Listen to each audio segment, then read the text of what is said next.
One identity in an individual with dissociative identity disorder can be dramatic. As much as the difference between you and me, the identities have different IQs. They have different physical strengths. Their ability to hyper-focus and have different experiences is astounding.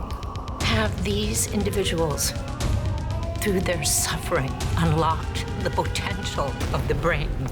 Is this where our sense of the supernatural comes from?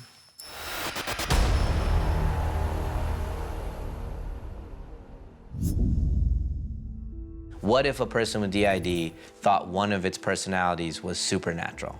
Would they have supernatural powers?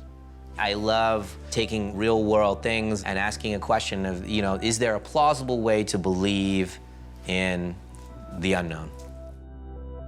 An easy way to think about why I was interested in coming back to this world of Unbreakable was a really simple one.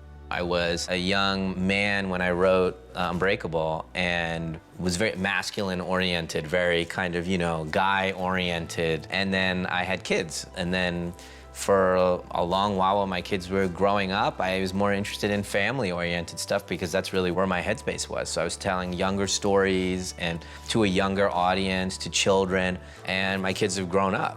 It's just life, and so you live for other people a little bit more, and then you live back for yourself a little bit. And now when I'm thinking about myself, those things that I was writing about during the Unbreakable time are valid again.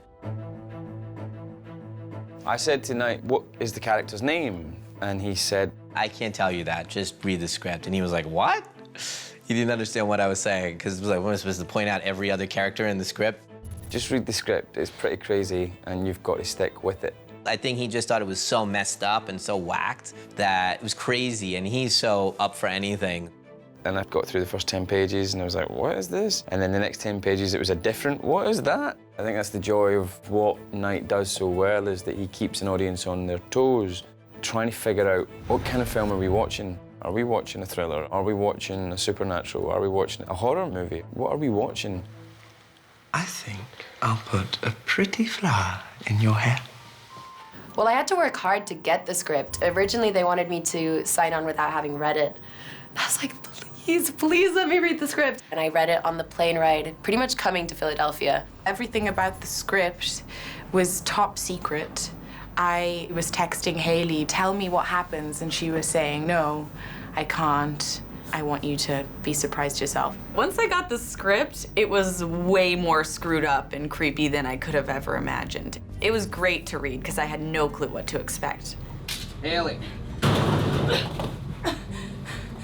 You're just left on a cliffhanger at the end of each page, just wanting to know what's going to be the outcome of all of this. Where's this going to go? And it goes in ways you would never expect. You're saying that you're not going to fight with everything in you? You know the only chance we have is if all three of us go crazy on this guy. Claire is really the leader of the group that's saying things like, we need to fight him, we need to escape, we can do this, we can all get together and get out of here, like this isn't the end.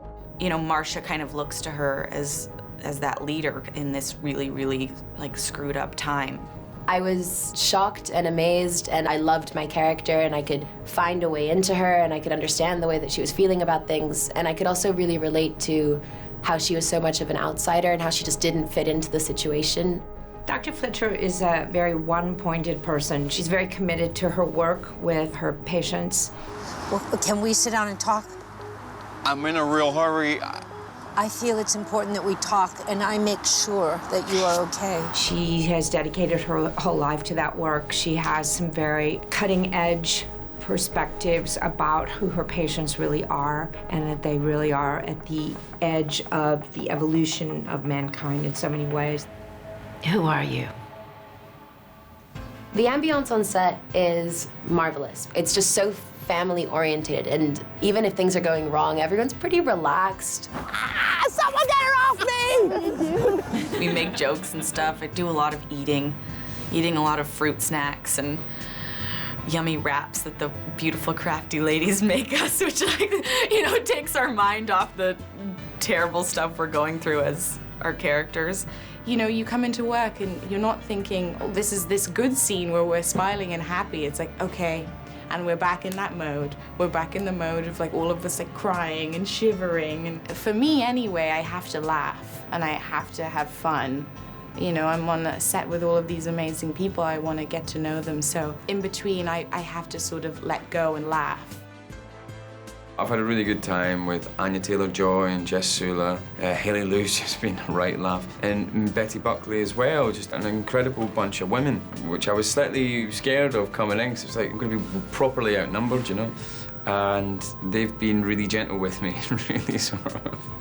They've really been sensitive to the fact that I am the lone male.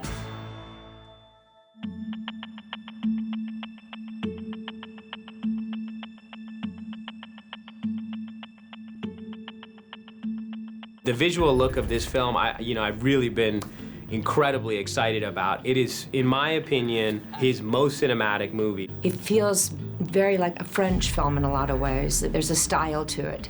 The way they're lighting the movie and the way they're shooting this is very, very artistic and beautiful. And it's, I think, an unusual combination for a film that's meant to scare the bejesus out of you, too. It's stylized in a very subtle way. Very natural, but mysterious and moody. And I love it, because you know, you see just enough, but there's also enough in the shadows that you want to see more. Split was always inspired by independent cinema, but like, for example, when you look at the people that I hired, I saw the movie It Follows, and I thought that I just loved the way it was shot, so I got that cinematographer, this young guy who barely had shot anything. He shot It Follows, and that was it, and I was like, hey, do you want to shoot my movie? I mean, I didn't know if it would work out, but it did. It really, really did. Also, it didn't hurt when he was in the interview and he's like, Unbreakable was one of my favorite movies. I'm like, you're hired.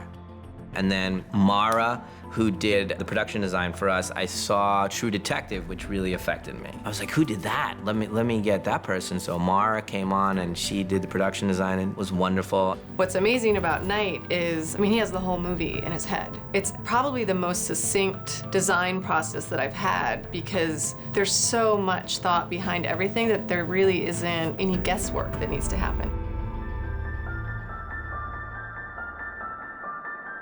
You think when you get down into the windowless room for the first time that this is the basement or something else, and that's the world. But then the reality of it is that we keep kind of peeling out and opening up that subterranean space, and it's a completely different story. And even beyond that, we have the multiple personality impact of the character that we have to kind of dress into the set, but also not reveal right away. So there's a lot of nuance and subtlety that we really tried to address in all of the set dressing, and it's been really fun actually having the crew come to set, because once they're trapped in a space for an hour trying to light something, they look around, they're like, oh, I get it, this is part of this world. And that's the greatest reward, I think, for me, is when people, you know, kind of catch these little things that we work so hard to thread throughout.